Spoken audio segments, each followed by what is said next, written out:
سلام بچه‌ها.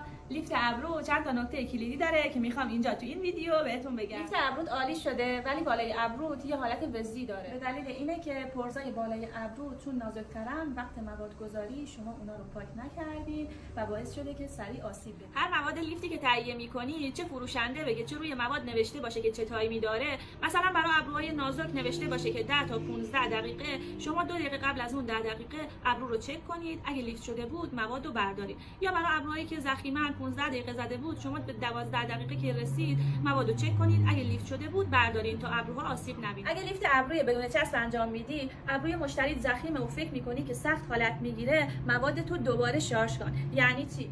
تایم مواد شماره 1 10 دقیقه بود، 5 دقیقه اول که مواد گذاری کردی و سلفون کشیدی، 5 دقیقه دوم سلفون رو بردار و دوباره مواد شماره 1 بزن روش و سلفون بکش. هر ابرویی باشه حالت میگیره. برای آموزش‌های بیشتر پیج ما رو فالو کنید.